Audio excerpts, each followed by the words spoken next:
O som, ou a ausência dele, era quase ensurdecedor.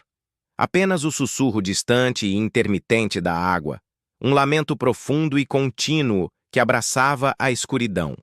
O que realmente acontece quando a vida se apaga nas profundezas? Quando o corpo humano, antes pulsante de calor e consciência, se entrega ao abismo? Esta é uma história não contada, um destino final moldado pela impiedosa indiferença de um mundo oculto, onde a morte é apenas o prelúdio de uma transformação inimaginável. O cenário era de uma hostilidade sublime. A pressão esmagadora, um abraço gelado que penetrava até a medula dos ossos e a ausência absoluta de luz, onde nem mesmo a lembrança do sol ousava penetrar. Era o domínio do oceano abissal, um túmulo impiedoso, onde criaturas bizarras e famintas espreitavam em cada sombra imaginária. Este não era um lugar para o frágil calor da vida humana. Era o reino do esquecimento, um altar aquático para o ciclo perpétuo da natureza. O corpo humano, antes um universo de complexidade, agora era apenas um volume em queda, uma silhueta que se rendia à gravidade. Lentamente, inexoravelmente, ele afundava, as correntes puxando-o para uma dança sem fim, para um destino inevitável. Na superfície, as primeiras mudanças já se anunciavam. Um inchaço sutil começava a distorcer os contornos familiares, a pele assumia tons pálidos e arroxeados, um mapa de adeus à vida. E como se atraídos por um sinal invisível, os primeiros necrófagos marinhos menores começavam a se aproximar, pequenos pontos escuros na imensidão azul que antecipavam o banquete que se seguiria. A descida era implacável.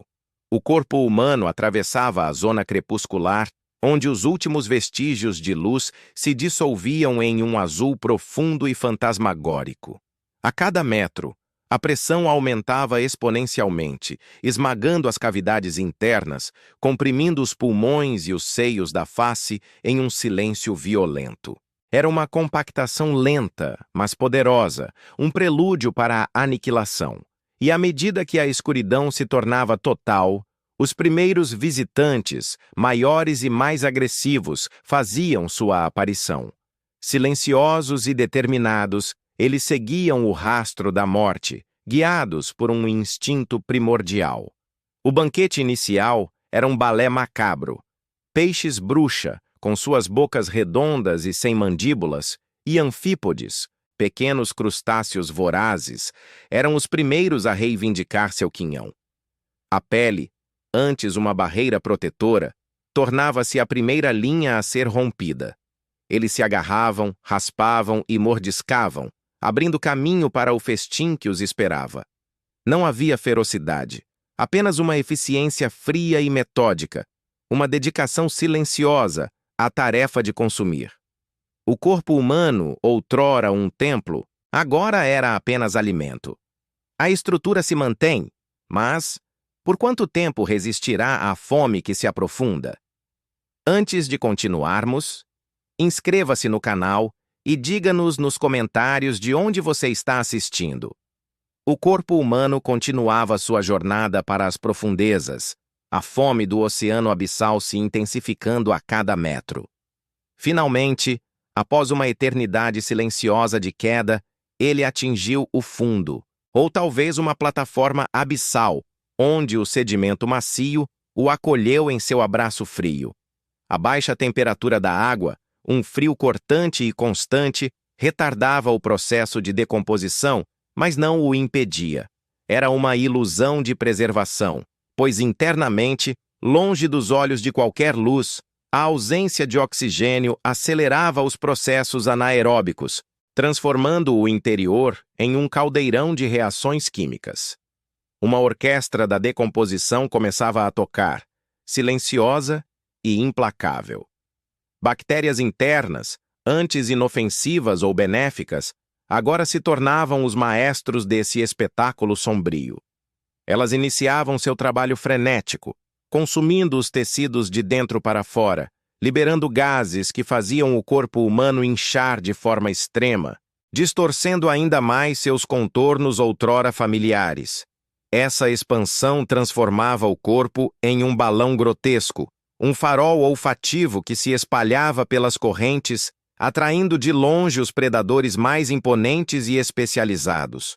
Tubarões dorminhocos, criaturas de movimentos lentos e olhos quase cegos, mas com um olfato aguçadíssimo, e os enigmáticos peixes tripé, que se apoiavam em suas nadadeiras alongadas como pernas, começaram a convergir. Não havia pressa em seus movimentos, apenas uma certeza instintiva. Eles eram os coveiros do abismo, programados para desmantelar e reciclar. Com mordidas lentas e metódicas, eles removiam grandes pedaços de carne, expondo gradualmente a estrutura óssea que jazia por baixo. A pele e os músculos, antes a essência da forma humana, eram agora apenas matéria a ser consumida, e com sua remoção gradual, o esqueleto começava a se mostrar. Uma estrutura branca e resistente, surpreendentemente intacta em meio à devastação, emergia da carne consumida. O esqueleto, um testemunho da vida que ali existira, resistia bravamente à voracidade do ambiente hostil, prometendo uma permanência muito maior do que os tecidos moles que o envolviam. Mas mesmo os ossos não estavam imunes à fome do oceano abissal. Era nesse ponto que surgiam os vermes osedax, também conhecidos como comedores de ossos. Essas criaturas pálidas e plumosas, descobertas relativamente há pouco tempo, eram especialistas em uma forma de vida que desafiava a compreensão. Elas não comiam carne, mas sim perfuravam os ossos com suas raízes e consumiam os lipídios e o colágeno ali contidos. O osso, antes visto como o fim da linha, tornava-se para os osedax uma fonte de vida, uma floresta subterrânea de nutrientes. Dentro de cada osso, uma colônia de vermes prosperava, silenciosamente transformando a estrutura rígida em alimento para uma nova geração de vida. Enquanto o corpo humano era consumido e transformado, um legado químico era criado.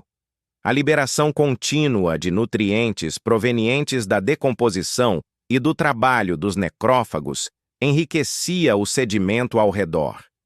Este sedimento, antes estéril, tornava-se um oásis temporário de vida. Micro-organismos, bactérias e outros seres minúsculos prosperavam nesse novo ambiente, formando uma intrincada teia de vida que se alimentava dos restos do que um dia foi um ser humano. Era um ecossistema em miniatura, efêmero, mas vibrante, nascido da morte. O que resta do corpo se torna parte do próprio oceano, mas o ciclo está longe de terminar. Os restos ósseos do corpo humano, agora despojados de toda a carne e até mesmo de parte de sua estrutura interna pelos vermes osedax, não desapareciam simplesmente. Eles se tornavam um substrato, uma fundação para uma nova explosão de vida. As superfícies brancas e outrora lisas começaram a ser colonizadas por anêmonas delicadas que balançavam suavemente nas correntes, filtrando partículas da água. Esponjas de formas e tamanhos variados se fixavam, criando pequenas estruturas porosas que abrigavam outros organismos. Corais de águas profundas, com seus esqueletos calcários e crescimento lento, começavam a se estabelecer, transformando o que antes era um esqueleto solitário em um recife artificial em miniatura. Era um testemunho silencioso de que, mesmo na morte, a vida encontrava um caminho para florescer, utilizando o que restava do corpo humano como um pilar de sustentação. Este era o fim do ciclo visível, a última fase em que o corpo humano mantinha uma forma reconhecível. A erosão gradual dos ossos, impulsionada pelas correntes incessantes do oceano abissal e pela atividade contínua de micro-organismos que se alimentavam dos resíduos minerais, começava a desintegrar a estrutura restante. Pequenos fragmentos se desprendiam, misturando-se ao sedimento. Em raras e extraordinárias condições, Sob camadas protetoras de lodo e com a ausência de oxigênio, a fossilização poderia ocorrer, preservando um eco distante da existência. Mas para a maioria dos restos, o destino era a dispersão final no sedimento, cada partícula se tornando indistinguível do fundo do oceano, a memória de sua forma original apagada pela imensidão do tempo e da pressão. No entanto, o impacto do corpo humano, embora invisível a olho nu, permanecia profundo. Sua jornada e sua dissolução contribuíram imensamente para a cadeia alimentar abissal. Cada mordida dos organismos abissais menores e maiores, cada ação dos vermes ocedax, cada nutriente liberado no sedimento, alimentou e sustentou uma miríade de vidas. A reciclagem de elementos essenciais, carbono, nitrogênio, fósforo, que estavam aprisionados no corpo, era agora devolvida ao ecossistema, enriquecendo as águas profundas e fertilizando o sedimento. O corpo humano, em sua morte, tornava-se um catalisador de vida, um doador silencioso que permitia a continuidade de um ciclo que parecia nunca ter fim. Esta perspectiva dramática revela uma verdade fundamental. A morte não é um fim, mas uma transformação contínua.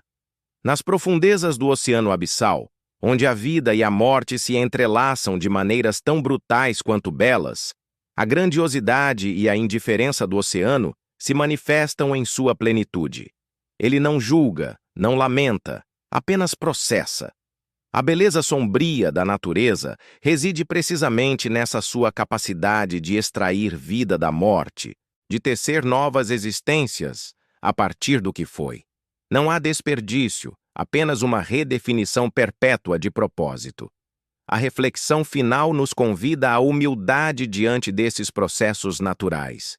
A jornada do corpo humano, de um ser complexo a um recife de coral e finalmente a minerais dispersos no sedimento, é um lembrete pungente da conexão intrínseca entre vida e morte, mesmo nas profundezas mais isoladas.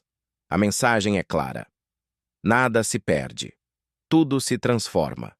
O corpo, antes um indivíduo com sua própria história e identidade, torna-se um pilar fundamental para a vida abissal, cumprindo um propósito final grandioso e silencioso. Sua existência, mesmo em sua extinção, ecoa através das profundezas, nutrindo e perpetuando a vida em um dos ambientes mais extremos do planeta. A vida que dali brota é um tributo eterno à sua passagem, uma prova de que, no grande esquema da natureza, até o fim é apenas um novo começo.